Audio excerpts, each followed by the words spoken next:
कि जो मोटे मोटे पॉइंट्स हैं जो आपके काम भी आ सकते हैं। एक तो इनकम टैक्स एग्जेम्पशन जो है 12 लाख से तक बढ़ाई गई है, और टीडीएस लिमिट जो है वो 2,40,000 थी पहले, जो टीडीएस कटता था रेंट पे, वो 6 लाख कर दिया गया। 6 लाख से नीचे जहाँ मतलब 50,000 महीने वो चिन्हित किए गए हैं, और 5 लाख किसान क्रेडिट कार्ड का लिमिट रखी गई है। मिशन जो है सेल्फ रिलायंस इन पल्सेस, जो दालों के मैंने नाम बताए, इन दालों का हमको इंपोर्ट करना पड़ता है चाइना से, ब्राजील से, ये मूंग तूर की दाल और मसूर की दाल। तो इसमें आत्मनिर्भर होने के लिए एक मिशन शुरू किया गया है, उसके लिए काफी पैसा आवंटित किया गया ताकि किसान जो है ये वाली दालें उगाए और हमको इंपोर्ट ना करनी पड़े। उसके बाद एमएसएमई और जो स्टार्टअप है उसके लिए क्रेडिट गारंटी कवर है 10,000 करोड़ का दिया गया है। 2 करोड़ के लोन, एक आदमी जो एमएसएमई खोलता है उसको 2 करोड़ तक का लोन सरकार देने का प्रावधान रख रही है, वो इस बजट में रखा गया। और 2 करोड़ बहुत बड़ी एक रकम होती है, जो एक नौजवान जो नया एक अपना यूनिट सेटअप करता है, फैक्ट्री सेटअप करता है, उसके साथ साथ 10 लाख कस्टमाइज्ड क्रेडिट कार्ड, मतलब 10 लाख का एक और लोन जो क्रेडिट कार्ड के रूप में उस नौजवान को दिया जाएगा। 10 लाख का प्रावधान जो अपना नया छोटा unit, MSME unit, medium and small scale industry का यूनिट शुरू करता है, कि आगे जाके वो रोजगार कमा सके, वो अपनी एक लाइन चुन सके कि उनको जीवन में क्या करना है। किसी को अगर इंजीनियर बनना है, डॉक्टर बनना है, तो बचपन से उसकी तैयारी शुरू हो जाएगी। तो ये बहुत दूरगामी सोच का एक नतीजा है। जो है वो 34 IIT और बढ़ाने का फैसला किया है। मेडिकल कॉलेज में जो सीटें हैं वो पहले 76,000 से उसको भी बढ़ाने का फैसला लिया गया है। 10,000 नए मेडिकल सीट और कैंसर केयर सेंटर बनाने गए।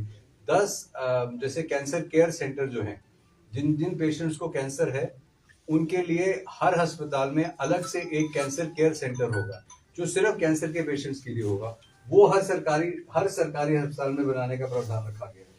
और इंश्योरेंस सेक्टर जो इंश्योरेंस सेक्टर था उसमें अभी तक 76% जो थी वो एफडीआई थी। एफडीआई का मतलब होता है फॉरेन डायरेक्ट इन्वेस्टमेंट, मतलब बाहर की जो कंपनी यहाँ इंश्योरेंस का काम कर रही है वो 76% उसको सब्सिडी थी, मतलब वो 76% तक ला सकती थी। अब उसको 100% कर दिया है। मतलब जितना पैसा भी बाहर से वो कंपनी लाए, अगर कोई अमेरिका की कंपनी आई वो यहाँ इंश्योरेंस कर रही है, तो यहाँ पे जो आप इंश्योरेंस कराएंगे उसका प्रीमियम आपको कम मिलेगा।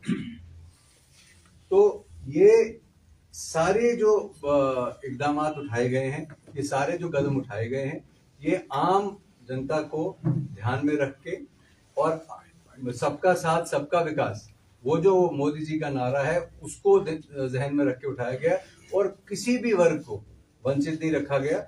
और अगर आपको इसके बारे में कोई डिटेल्स किसी भी क्षेत्र में चाहिए हो तो आप मेरे से संपर्क करके या ऑफिस से संपर्क करके ले सकते हैं। पर आपसे पुनः मेरा आग्रह जिला अध्यक्ष जी से भी रहेगा कि इसको आप मंडल लेवल तक ले जाएं, और अपने जो व्यापारी मंडल यहाँ हैं उनके साथ जरूर एक बैठक यहाँ इसी दफ्तर में बुला के उनको चाय पे बुलाएं, और चाय पे एक चर्चा जो है बजट को लेके, और अगर आपको इम्पोर्टेंट पॉइंट उसमें हिंदी में या अंग्रेजी में चाहिए हो वो हम जम्मू से भेज देंगे। वो आप सब में एक पैम्फलेट जो है वो डिस्ट्रीब्यूट करें ताकि ये ग्रास रूट लेवल तक पहुंच जाए।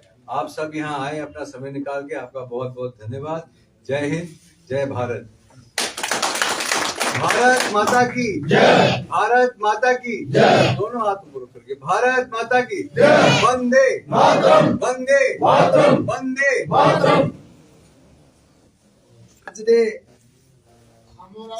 साढ़े मुख्य वक्ता बजट पर चर्चा करने वास्ते साढ़े बिच आए दे मल्होत्रा साहब, इंदे करने के आए दे साथी डोगरा साहब, और एक बार मैं पुनः थोड़ा बड़ा शुक्रिया अदा करते हुए ये गल आखन के जेडे मीडिया बंधु वो मीडिया बंधु साढ़े रजिंदर जी आए दिन ते अपने कुलदीप जी और जोगिंदर जी साढ़े कार्यक्रम था वो बजट पे चर्चा का कार्यक्रम है। ये कार्यक्रम तमाम जिलों में किया जा रहा है, और इसके पीछे जो सोच है वो केंद्र सरकार की और स्टेट की जो हमारे संगठन है उनकी सोच ये है कि जो ये ऐतिहासिक बजट इस दफा आदरणीय प्रधानमंत्री जी और आदरणीय वित्त मंत्री जी की एक तोहफा है हिंदुस्तान की मिडिल क्लास को, और उसके साथ जो भी प्रावधान कि ऐसा एक बजट पहली दफा आया है जिसमें किसी भी समाज के वर्ग को छोड़ा नहीं गया है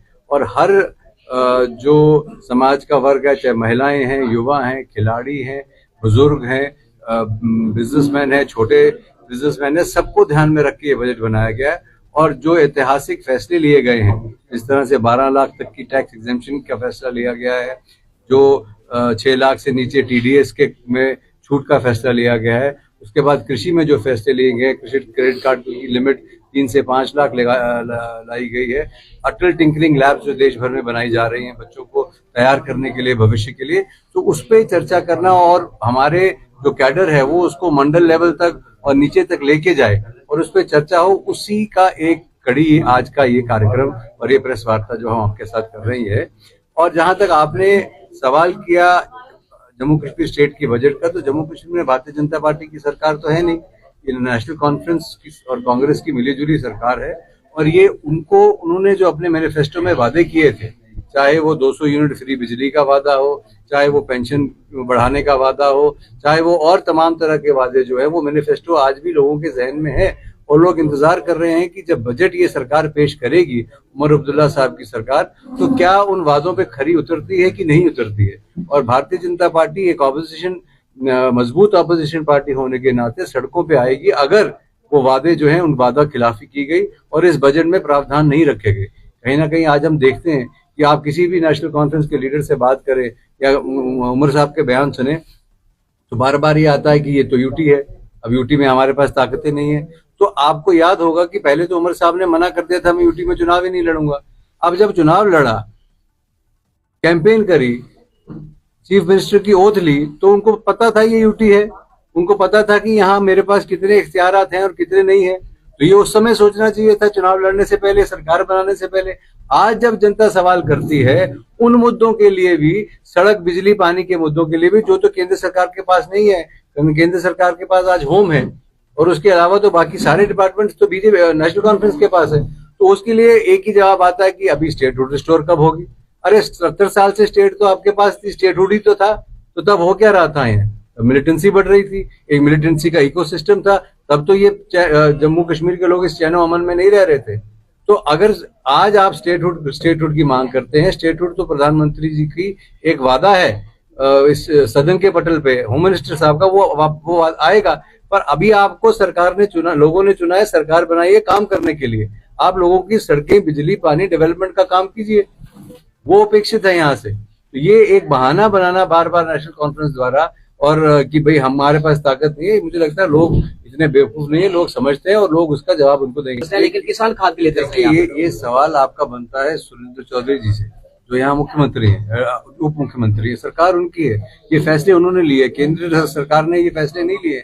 मुझे लगता है ये उपयुक्त सवाल जो है सुरेंद्र चौधरी जी से पूछना चाहिए कि ये क्यों बंद की गई है, क्यों किसानों के को पे जुल्म किया जा रहा है और क्यों खाद, उनको यूरिया, डाया और बाकी खाद और बीज से महरूम किया जा रहा है। ये सवाल, क्योंकि मैं आपसे बार बार कहा कि हर बार नेशनल कॉन्फ्रेंस के वर्कर, कांग्रेस के वर्कर आपसे एक ही बात कहेंगे कि हमारे पास ताकत नहीं है, तो वो इस झूठ के बल पर ज्यादा देर सत्ता में नहीं रह पाएंगे और उनको काम करके लोगों को दिखाना पड़ेगा। सर, दिल्ली में भारतीय जनता पार्टी की अभी सरकार है, तो जम्मू में नेशनल कॉन्फ्रेंस की, मगर दिल्ली की बात करें तो दिल्ली में भारतीय जनता पार्टी की जो अपने मैनिफेस्टो उसमें रखा गया था, जो सिलेंडर है उनको वही रेट दिए जाएंगे जो आम आदमी पार्टी की राज में थे। तो सर क्या जम्मू कश्मीर अभी तो सरकार दिल्ली की बनी है, अभी हमारे जो मुख्यमंत्री वहां चुनी गई है, उन्होंने अपनी कैबिनेट की कल पहली बैठक ली है और मुझे लगता है आने वाले समय में जो भी भारतीय जनता पार्टी के मैनिफेस्टो में चीजें थी उनको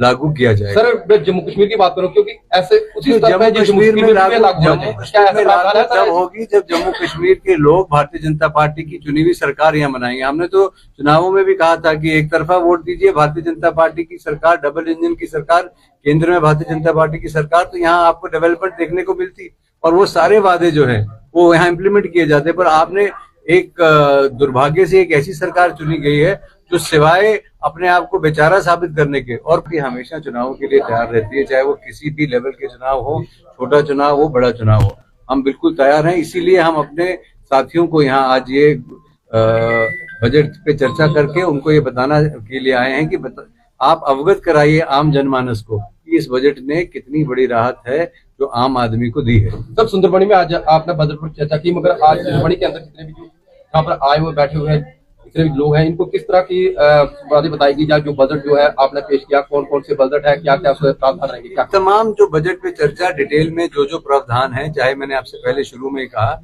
चाहे वो टैक्स रिलीफ की बात हो, चाहे वो वाटर टिंकरिंग लैब्स की बात हो, चाहे वो जल शक्ति में पैसा बढ़ाने की बात हो, चाहे वो कृषि में क्रेडिट कार्ड की लिमिट बढ़ाने की बात हो, चाहे वो मखाना मिशन की बात हो, चाहे वो जो तूर की और मसूर की दाल है उन पे फोकस की बात हो, चाहे वो IIT और बढ़ाने की बात हो, मेडिकल कॉलेजेस में सीट्स बढ़ाने की बात हो, तो बहुत लंबा इस बजट की चर्चा हुई और सारी बातों पे हमने चर्चा की। बात करें सुंदरबनी में एक चोरी की वारदात को देखने को मिली, क्योंकि जो दूसरे शहरों से जो बेरोजगार लोग हैं वो सुंदरबनी की या दूसरे शहरों में प्रस्थान कर रहे हैं, चोरी की वारदात को अंदाज होने बेरोजगारी सर चरम सीमा पे है। इस बजट में जो है रोजगार को क्षेत्र को किस तरह का बढ़ाया जाएगा ताकि जो ऐसे लोग हैं वो ऐसी गतिविधियों को अंजाम ना दें? देखिए, इस बजट में बहुत बड़ा प्रावधान जो है वो MSME और स्टार्टअप के लिए रखा गया है। वो 10,000 करोड़ से ज्यादा का प्रावधान इस वर्ष के लिए रखा गया है, और जो लोग भी,